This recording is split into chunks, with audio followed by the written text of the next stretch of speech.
Welcome back to the Full Force Combat podcast. This is in collaboration with Undeniable Fight Night 1, and I'm delighted to be joined tonight by one of the participants, Mr. Toby Cross. How are we doing, Mucker? Yeah, I'm not too bad, mate. Yourself? Yeah, very good. Ecstatic to have you on. We're another history maker on the night. You've got to be excited, haven't you? Surely. Mate, I'm buzzing for this one. Yeah, I really am. I'm counting down the days now. I feel great. Yeah, I'm really looking forward to it. Big event, biggest event I've probably ever done, to be honest. Maybe, yeah, I think it is probably the biggest event I've ever done. Definitely the most historic, the most professional so far. Yeah, absolutely. It sounds like you're soaking it in, and we'll get more into it as we dive into this interview. But firstly, Toby, let's take it back to the beginning, my mate. Tell us a little bit about your background. Where did it all start for you, combat sports wise and stuff? So I don't know if everyone's seen my Instagram and stuff like that. My fight name is The Viking. And that's because I started at Vikings ABC in the Isle of Man, which is where I'm from originally. And I just loved going down there. Like, yeah, it was like right by my house. And I sort of thought, I'm a bit soft if I don't go there because it's so close. I was like, I don't have any excuses. It's like right around the corner. I think everywhere in the Isle of Man is kind of a bit, like, especially compared to over here. But yeah, I was like, I've got to go if it's there because I like boxing. And yeah, I just loved it. I just loved going there. It was like, and I got along with my coaches really well. And yeah, I just started going dead regular. And that's where I sort of started with it all. And then, yeah, I was being on the Isle of Man. I got a fight now and then, but not really as much as I would get to over here. So I trained there a lot and didn't really fight. I just trained, sparred a lot, but it was more like that than actually competing. And then when I come over to the UK, I just got straight into the unlicensed scene, to be honest. And I've just been, I've just been going for it, just fighting whoever. I think a lot of my skills haven't been seen yet, and just, I want to. I'm a new kid on the block with this hybrid boxing. I think I've got a lot of stuff to show people, so I'm looking forward to that, mate, more than anything. Absolutely, loads in the locker. So do you remember the first time you walked into the gym and what the feeling was like? I think it was, for me, it was a little bit. I'd been there before I really got into it because I'd been there with mates and messed about a little bit, and I'd never really. So I remember that, but I remember the first time I went in and it was just me, and I was really getting into it, and I was like, right, this is something I'm going to be doing. Into it, yeah. Yeah, regardless of whether I'm with the boys going to a boxing club or anything, it's like, this is something that I'm going to be doing now, like on my own. Do you know what I mean? So I remember, maybe not the exact first session, but I remember some of the sessions, and I think I probably have some memories of the first session. Yeah, but yeah, it was a little bit like that. Where I think, the first time going to a boxing gym, I was probably really young, to be honest, but I never sort of committed to it. It was messing about a bit, and then I think like 18 odd, I started like going, I'm going to do this. Yeah. So when you come over to the UK, how did you find things? First of all, settling in, and then how long did it take you to go to another boxing gym? I think we're settling in because I was about a little bit finding where I liked. I had mates down south, so I tried there for a little bit, and then I settled down in Prescott for a bit, up in Prescott rather.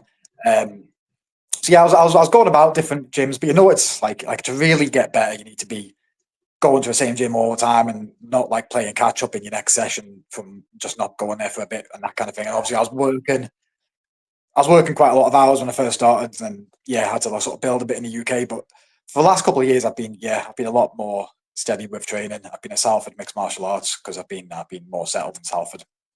I was at Hammer in St Helens for a long time when I was in Prescott. That was good. But yeah, I think as well, I only did boxing in the Isle of Man. I've been doing MMA a lot more. I've been to a few boxing clubs here and there, but I've been doing a lot more MMA just because it's more available. Do you know what I mean? And that's what's led to the small gloves. Absolutely.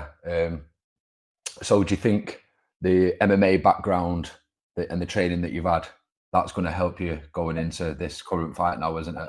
I think so, yeah. I think on the last couple of boxing fights, it helped me a bit, to be honest. So I was getting into clinches and stuff like that. I was like, okay, this is a bit more familiar, because I don't know why people don't train that a bit more in boxing. I went to boxing clubs for so long, and it never said anything about what to do in a clinch. And then I did a bit of jiu-jitsu and grappling. It come in so handy when I was clinching up in my last couple of fights. But like, I like having boxing because it's a good way to try something a bit different. Do the fighting in the little gloves, but without getting choked out in like 10 seconds. Do you know what I mean? Like it's a little bit of a stepping stone kind of thing, you could call it. Yeah, absolutely. And as well as doing the MMA training and learning how to twist people up and doing things that you wouldn't see in traditional Queensberry boxing rules, as well as that, and the homing your skills on the unlicensed scene, do you think that's going to be the perfect blend for you now? with all the I think I've got experience? a very good blend for hybrid boxing. I'm quick with my hands. I don't really think power when I'm in there because I think you can not defend the shot after. Oh, I'm getting a goal here. I'm gonna have to wait. Yeah, so I think where was I? I think it's easy to think power when you're in there, and then you can not defend the shot that's coming back at you and put a bit too much into it. Like I prefer to think speed that hurts people because speed is power. Anyway, you hit someone with something fast, it's powerful by default, isn't it? So I prefer to think speed, and I think that's very good for the smaller gloves. I think people are going to find it very hard to defend combinations that I throw. That's a plan. We'll see how it goes, but that's a plan, and I think it's going to be on display. So I'm looking forward Well, to it. that is the plan, and we will speak about Fight Night now. Your opponent, Keiran Hayat, we're just letting him know what to expect there. But do you know what to expect from him? Do you watch much of your opponents, Toby, or do you just concentrate on your own self at this current time? I watched a bit, but I don't get too into it. Do you know what I mean? Because he could always just turn up and do something a bit different. But yeah, I don't even care. I've told him what to expect. He can't stop it. He won't be able to do anything. So yeah, that's what it is. He can expect it all he wants. I just think I'm going to outclass him, to be honest with you. He throws a few hard shots. He looks tough. But I think I've had harder opponents. I'll put it that way. No disrespect to him, like, but I think I'm going to make that work. That's my mindset going into it. That's fair enough. And what are your motivations? We know that it's a massive opportunity, but what to you on a personal level, fella? What are your motivations going into this fight? It's just what I've always had the motivation just to make a bit more of a career of fighting and see what I can do and go as far as I can do in fighting. Like, and again, we're trying something different. It's something that I've been doing MMA training, so I obviously sort of want to. And yeah, like I said, it's a good opportunity. With doing that comes an opportunity. Do you know what I mean? So yeah, it's just. I mean, I really enjoy it. I really enjoy it. My motivation is to beat him up, and yeah, look cool. I love it, at least because a lot of people do have different motivations. Some people say they do it for the kids and this, but ultimately, as we know, it's a selfish sport and you do it for yourself, Yeah, and that is the test be myself. all and end all. That's it. It's to test myself. Like obviously, it's nice to. No, entertainment's a good one as well. Actually, I do like to have entertaining fights. That's a big one. I like to look back and go, like, do you when you're watching a fight? Do you know what I mean? Like I've had such good nights watching like Anthony Joshua. I don't like when people say bad things about him because do you know what? They've gone out there. We've had fights. I've had good nights watching them. Like I've had belters sat there watching Vladimir Klitschko and Joshua. Do you know what I mean? I like to give people a bit of that. Like that to me is actually a motivation to go. Like, someone had sat there and was like that in the moment was just like, whoa. Do you know what I mean? That's a motivation to be like entertaining fights, big wars. Absolutely. So we touched on the motivation, and we're looking at a little bit of Keiran. So, is there anybody that motivates you that you've been watching? You just mentioned Anthony Joshua there, and me and Zach Williams touched on this. It gets a little bit of stick, this heavyweight era, doesn't it? But we have been truly blessed with some amazing nights, i.e., the one that you just mentioned there. So, is there anybody that you aspire to that's motivated you in that sense? I am a bit more old school if I was to say who motivates me in that. Just, but I think again because like they've had their careers. Do you know what I mean? Their whole career to look back on, you can go, "Oh, that guy was a monster." Whereas like I do like a few more names. I like Tyson Fury. I do like his style. I love stylistic matchups. Like I was saying this about wars, but I do also like a fight where it's two guys genuinely showing the very best of their skill, and also having a war as well. Like that's why I like the Joe Frazier and Ali fights because we watch like that.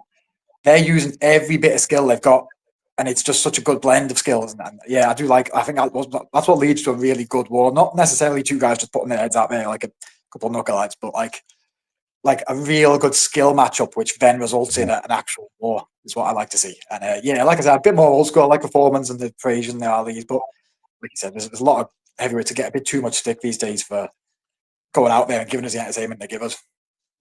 I think it's a lot more based on styles these days. It's total different to the previous eras that you've just mentioned. But as we know, styles do make matchups and skills do pay the bills. So that leads me on perfectly to my next question. Your skills, Toby, what would you say that what are your best assets? I'm telling Keiran more. That's good job. Good job. I don't man.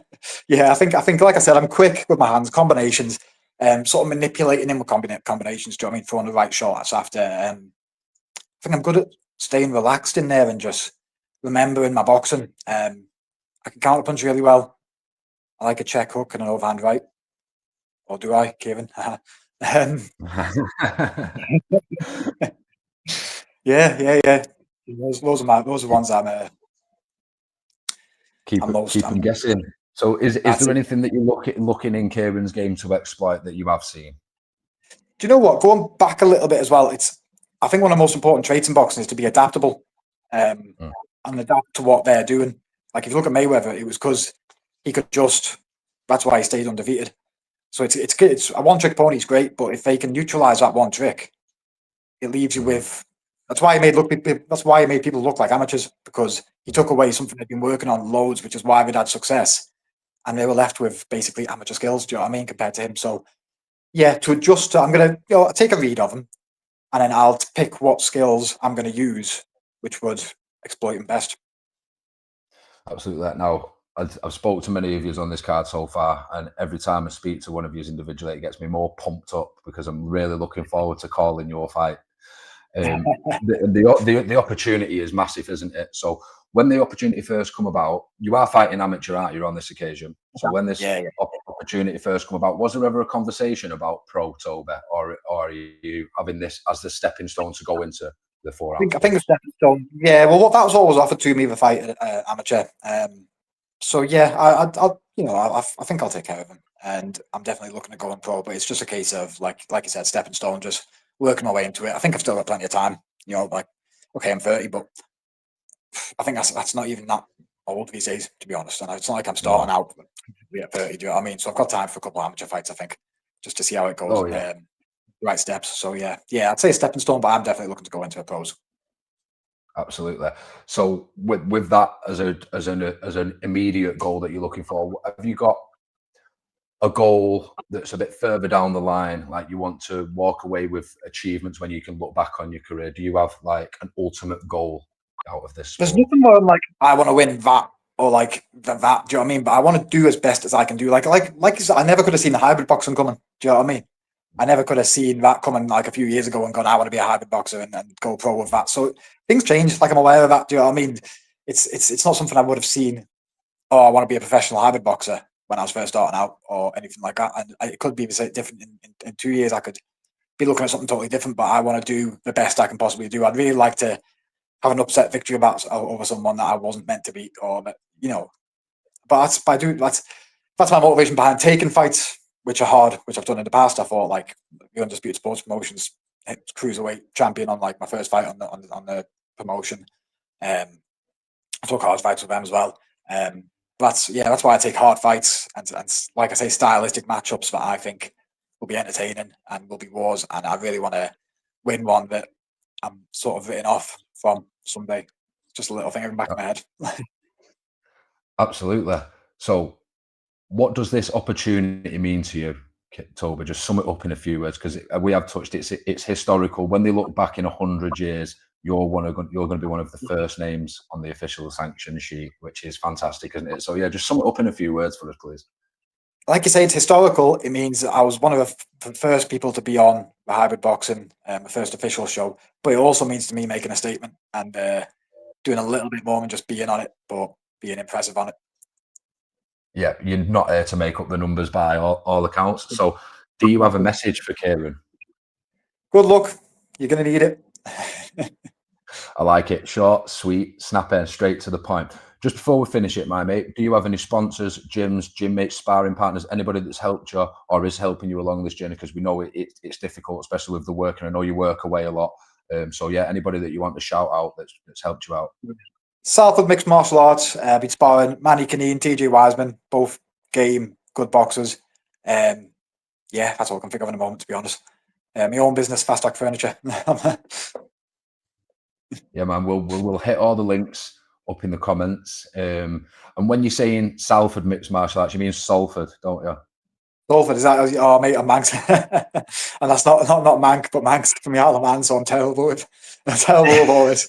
Salford, I've been saying it wrong the whole time I lived here. I've been here for a while now as well. Yeah, it's all right, bro. It's just that I've lived in the city of Salford. I am a Salfordian, so I twanged onto it. I remember that. I've been saying it wrong the whole time. No problem, mate. Listen, thank you very much for your time, Toby. It's been great to chat. I am really looking forward to calling your fight, man. Thank you very much for taking me on. Cheers, great, Nick. Take care. Appreciate it. Take it easy, bro. Take care.